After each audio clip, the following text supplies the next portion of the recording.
you shoot surfing in full manual mode, your settings are constantly changing because the conditions are always changing. But in this video, I'm gonna go over why I use my go-to settings. But if you're just here for the quick answer, honestly, I use a Canon R5 with an Aquatech underwater housing. And when I shoot midday, my settings are typically ISO D+200, aperture f8. My shutter range is between 1/1000th of a second and 1/2000th of a second. Give this video a like if that's all you really wanted to know.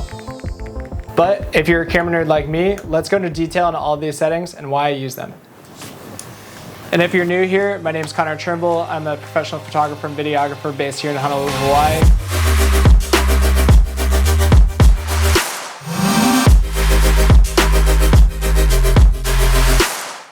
And I want to teach you guys things that I struggled to grasp right away as a beginner photographer and explain them in an easy to understand way.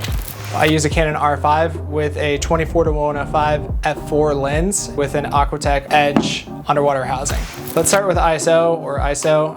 It's your base setting, the setting that I feel like you need to change the least, and you kind of base everything else around that. Some other brands have dynamic range options similar to Canon, but we're not really going to get into that today. If you use Sony, Nikon, or Fuji, try and set your ISO as low as possible to have the least amount of artifacts in your shots. This will keep your images sharp and as detailed as they can be. But for me, I mentioned earlier, I use D+200 almost always as a standard ISO base. If you shoot Canon, there's a specific setting called highlight tone priority, or HTP. Essentially, your camera is metering based on highlights over midtones like it typically does in a standard format. And shooting surf, I think that this is really important because you have blown out highlights. This means that your base ISO is actually 200 or D+200 as it says on the back of your screen. And this extra 100 in ISO is to help compensate for that metering of that kind of overexposure that the camera is like searching for. When you're shooting surf, this is really important because your highlights and the waves exploding in bright light can overexpose really, really easily. And I would rather prioritize not blowing out my sky or those crazy highlights over everything else. This is especially difficult when you're waiting between sets for a long amount of time because you're calculating your exposure off of dark blues instead of off of the bright whites and maybe the turquoise from the light shining through waves when the waves are actually coming and the surfers are on it. So I would rather prioritize not blowing out those whites than I would the midtones or the shadows in the shot. And that's exactly what highlight tone priority does. I've seen various articles saying that highlight tone priority can actually help save you between 10 and 40% in your whites. Honestly, I don't know what the science is specifically around it, but I do know for sure it does help me a lot in not overexposing in my whites and keeping detail in that like spray, especially off of waves. I've attached a few articles for you to go over in depth. If you want to learn more about this, those can really like lead you down the rabbit hole like I have. And you might be asking yourself, Connor, why aren't you just using a polarizer to cut through those glares and keep details in your highlights? It's because I'm switching between photos and videos a lot. And typically, if you're gonna go with video and you're gonna be panning, your sky is gonna be changing, getting really funky. So I'd rather just avoid that and make sure that I'm not introducing something that could possibly ruin my shot. And I'd rather just crank up my shutter than ruin my shot, switching between photo and video with a polarizer. But just remember, no matter what, you wanna try and keep your ISO below 800 or like 1200 absolute max. If you look at an ISO chart, you'll see above 400, most cameras start to have a significant increase in unwanted artifacts coming into your images. So for photography, keep that ISO as low as you can. Let's move on to shutter speed, and let's just start with the basics so we're all on the same page. I don't want to overcomplicate it, but essentially shutter is how quickly your camera can capture a moment. The rule of thumb on land is to avoid any like shake or blurriness in your photos. Your shutter needs to be 1/150th of a second. That is a tongue twister. Let's say 1/50th. 150. Shutter speed 150. All right, you guys know what I'm saying. Okay, cool. So to not have any blur on land, you want your shutter to be about 150.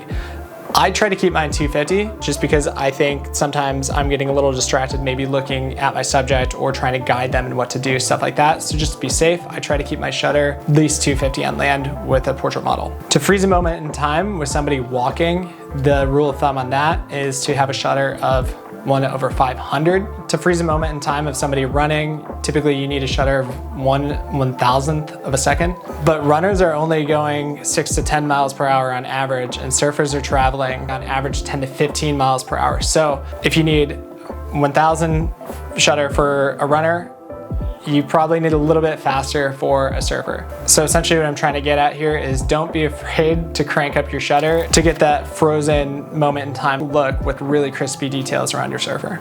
My minimum shutter speed when I'm shooting in the water is 1/1000, but to be totally honest with you, I'm typically shooting 1/2000th of a second. So I'm typically at ISO D+200, shutter 2000, and then aperture f8. You might be wondering, why do I use f8 on an f4 lens? Most people get really confused when I tell them that I shoot at f8, but honestly, f8 is great. There's an aperture point or f-stop point on each lens that's near the midway point that essentially the camera works the best at. It focuses the fastest there, it has the sharpest image, and it has the least amount of vignetting. And that is called your sharpest aperture point on each of your lenses. And essentially, it's just your lens's sweet spot. You can look it up for each lens, but here's the sharpest lens aperture in relation to the maximum lens aperture. So I'd just screenshot this if I were you and save it for later. For my 24-105 f4, this sweet spot is f8, and it works amazing for me because I generally prefer to have a sharp photo that's in focus than one that has a lot of blur in the background. You may be wondering, but Connor, I want my background super blurry, and as Peter McKinnon would say, chef's kiss. That creamy background. I love that bokeh almost as much as I love my coffee. I really need to stop with these jokes. A pro trick with the lens is actually raise your ISO a little bit, but I wouldn't go over 400-800, and I would raise your shutter as high as it can go, usually 1/6000 or 1/8000 here, which is a trick to make your photos have more separation from the background. In layman's terms, essentially means that you have more blurry background, but that's saying if you can nail focus. My example settings for when I'm trying to do something like this is ISO 400. I'll lower my aperture a little bit to 7.1, maybe f6. My shutter will be 8000. And this is actually mainly a trick for portrait photography, but it works really well for surf photography as well. There's two other tricks or technical concepts that can help you have more blurry photos as well. The closer you are to your subject that you're focusing on, the more blurry your background is going to be. And number two, the longer the lens you use, the more like zoomed in it's going to be, the more compression or magnified blur you're going to have even at the same aperture. There's going to be significantly more blur even in the same distance with me and my subject. It's just what happens with the compression of the longer lenses. So again, with a longer lens like a 1-500 or 70-200, you actually don't have to shoot f2.8 aperture to get that crazy blur because that magnification is already going to be intensified in the lens. But I suggest testing some of these practices at home, just testing your distance with you and the subject, raising your shutter, zooming, seeing the blur compared to when you're a little bit wider with your lens, etc. Because you want to be really comfortable with that before you get into the water. I know this video is probably way more in depth than it really needed to be, but I like to really fully understand why I'm doing what I'm doing, and nobody ever explained it to me in layman's terms, so hopefully I can do that for you in a simple and easy to understand way.